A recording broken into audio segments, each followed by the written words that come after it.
Man, I've been setting up this video for so long, but I don't know where to start. But I guess I'll start by lighting my Zen candle from Michael's. Start talking about my quote-unquote journey to mindfulness. I wanted to make this video to sort out my own experience, trying to be a better person, becoming an adult, and basically to give others a chance to hear my experiences. And I want to share, to create for myself some self-compassion, some pride and validation. So if you're going to college, or if you're in high school, about to go, even if you're past college or didn't even go to college, I want to create a zone of introspection. And I want this to help you look at yourself and work for yourself as I look at myself right now and work for myself right now. For the majority of this video, I'm not going to look at the camera. I will be reading off of my computer screen because I have some script written out, you know. And yeah, but you know, I wrote this all from my heart, and yeah, I want you all to be able to not look at me, do your own thing, do the dishes, clean your house, listen to me doing something for your own sake. Okay? See, I finally feel like I'm in a place where I can reflect on this and just talk about what living alone means to me and how it was like for me. It all starts with moving out of my comforts. I used to live in a house. I had a mother who cared for me, who would feed me, wake me up in the mornings if I was late. I had cats who I could seek out and give love to and receive love from. My cats were people to me, and I had people around me who truly loved me and cared deeply about what happened to me. I was about to move out to California for college, and the coming nights to my move, my dad and I had a big fight. I was stressed about all I needed to have ready for college. I felt like I needed help, but because I was expected to do it alone, I was angry and resentful of the fact that I was lonely in this responsibility. I hated that I had to do it all by myself. Something about my anger triggered my dad, and he started to come after me, threatening to break my laptop. And so, out of fear, I started running up the stairs, hoping I make it to my room in time. I get in my room and I lock the door, and he hit it really hard, and it split my door frame. I remember what I said to him. It was pretty harsh, and I think it hurt him, but also touched him deep, and so he walked away. Little bouts of anger like that destroyed the love in my family. It created trauma on both sides, on every side. That trauma pushed me to want to move out and finally get that feeling of freedom. That freedom from being cared about. My dad and my mom, of course they loved me, but they cared so much that I felt restricted. I didn't understand where their heart was coming from, because all I could see was their need to get this control over me, for me to be the best person I could be. It was almost like they wanted me to be someone else, because I was making these mistakes. I was not being a person living out my greatest potential, so to speak. I think because of that, I couldn't give energy to myself to even evaluate who I wanted me to be. I couldn't see what was best for myself, or that I was even making any mistakes at all, because I just didn't feel accepted as this person that I was, and I just felt their disappointment, despite all that was going good for me, my good grades, and going to college, and so on. When I finally moved out, and was living alone, a part of me felt happy and free. I did notice and feel a lot of the emptiness, because suddenly there was only me. I tried to keep living as best as I could, but I didn't feed myself enough. I didn't keep myself well rested. I was searching for other means to cope with the environment change, the lack of sustenance, the lack of care. All of this was because I never learned or practiced caring for myself. I never had to. I never felt the need to care for myself, the urgency of it all. I lacked context on why I needed to care for myself. I was losing a lot of weight. I was cold all the time. And I was filled with so much anger that I had no idea where it was coming from, or where to even put it. And I gave a lot of energy to self-hatred, and I harmed myself in a lot of ways. For example, I would put myself in dangerous situations with people I knew I couldn't trust, people who didn't care for me, or even knew enough about me to love me. I would choose not to eat or sleep, and I'd exercise or do my homework instead to feel productive and good about myself. This is like in the middle of the night. I would be cleaning for hours, doing math for hours. I knew I was losing my mind, but I had no idea how to stop. I could only tell myself I was crazy. I so desperately wanted someone to care for me the way I was cared for back home. I didn't understand at the time that I needed to care for me. I was free to dance and sing and make my mistakes, but the things I needed to do for myself weren't yet a part of what I wanted to do. And this was one of my biggest mental hurdles, because you don't want to do things unless you want to do them. I thought that doing what I wanted to do was enough for me, but I was dying. I was slowly dying, physically and mentally. I started thinking maybe I want to die, because what I was doing, what I was wanting to do, wasn't keeping me alive. The first step for me was deciding that I wanted to live. I had trained my mind to hate, to work against myself, and when you do that, you don't realize the loss of respect you have for yourself too. So I started attempting to reframe my thoughts. Your brain is like a muscle. You have to exercise a good mindset, and it can be really hard when you've let yourself indulge in that negativity for what feels like a really long time.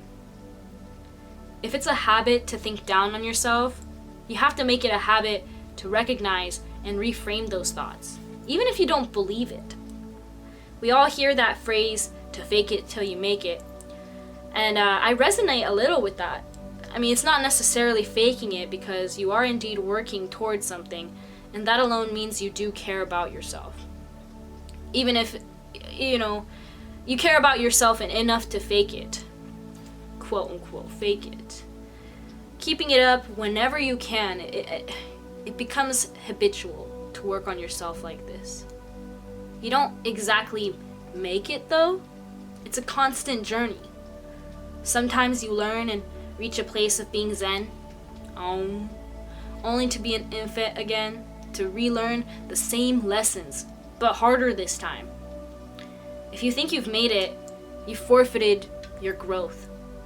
You keep growing, you keep moving forward, because there's always something to be working on within yourself. Just like how you adapt to your problems with growth, your problems will adapt alongside it so that you can grow even more. I made most of my mistakes in that first college apartment that I lived at. Now I've moved out. Now I live here in this beautiful townhome. And I notice that when my space is cluttered, my mind is cluttered. When I'm sad or frustrated, there's something that can be done about it. This is how I live now, I can see now that my thoughts are in direct relation to my space and how much I'm tending to my needs. I live in a way where when I'm feeling down, it's not something I should hate myself for anymore. It's okay to feel bad sometimes. I still cry, but I forgive myself when I do feel down. And I put my energy then towards feeling better. Did I sleep enough? Have I eaten today? Usually it's because I haven't eaten. I used to overthink about what getting hungry meant, but food is just nourishment. I don't necessarily feel hungry before I eat. I just stay aware of how I'm feeling emotionally, what kind of thoughts I'm having, as a telltale sign of what my body needs. My thoughts are constantly signaling what my body needs from me. The mind and the body, they kind of go together. I tried a lot of things to be more put together. I tried scheduling, writing things down to remember, but those things don't always work. And if they work for you, that's great, keep doing it. For me, it doesn't work. So I just try really hard to set intentions for the day. I try to think about what I'm going to accomplish, what I want to get done. I take it one step at a time, which is advice my dad gave me. The same dad. Even if there are a lot of things to be done, keep it simple. You can only do one thing at a time. You're not a superhero, you're just a human being. You're limited to just focusing on one thing. So focus on that one thing. And once you're done with that one thing, you can think what's next. What's next to do? Eventually, all that you wanted to accomplish gets accomplished. It feels great. If the laundry needs to be done, do the laundry. Don't wait to act on your thoughts. If you see something and feel you need to do it, you should do it. What is stopping you from doing those things? What is stopping you from giving yourself that care? When you live alone, you are the only battle. Be kind to yourself. Clean up for yourself.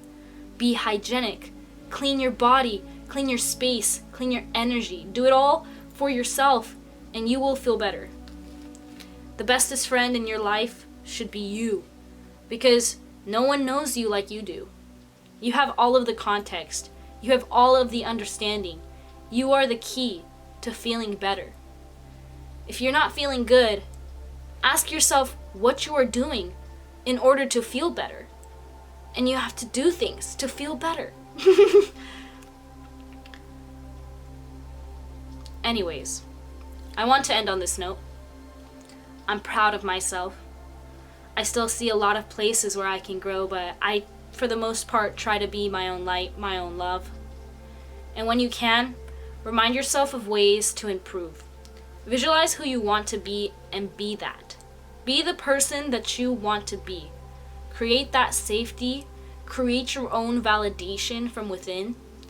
You're allowed to have compassion for yourself. Acknowledge where you mess up and forgive yourself by doing something about it. By proving to yourself that you can do something about it. I've been telling myself these affirmations that I kind of want to share, especially if you're a person who cares maybe too much about other people and what they're doing and what they're thinking. Tell yourself, choose me.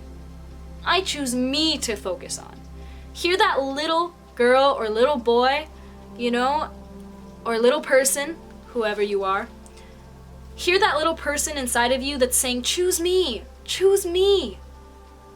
and choose yourself. Because today is the day. Every day is the day that you start working on yourself and you start accomplishing the things that you want to do and start being the person that you are, the best person that you are. It's a new year, it's 2023. And you know how they say this is the year? Well, tell yourself that every day. Every day is the day. This is the day. You gotta pay attention to where your energy is going and believe in yourself. Don't let yourself give energy to those negative feelings about yourself. Don't let yourself give energy to what somebody else might be thinking about me, what somebody else is doing, what somebody else is not you. You matter.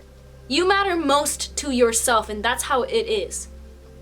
Because if you don't care about yourself, why would anybody want to care? Well, okay, that might be a little harsh, but it's really hard to care about somebody who doesn't care about themselves. Because then at that point, they're siphoning care from other people. You don't want to be a care siphoner. You want to be able to be your own light, be your own love. So that if somebody chooses to give you that love, they are willingly giving you that love and not feeling like they should, not feeling manipulated into it. Anyways, I believe in you. I believe in me. And I hope you enjoyed this video. Till next time, this is your host, Arissa Trombley. Good morning, good afternoon, good night, wherever you are. I love you.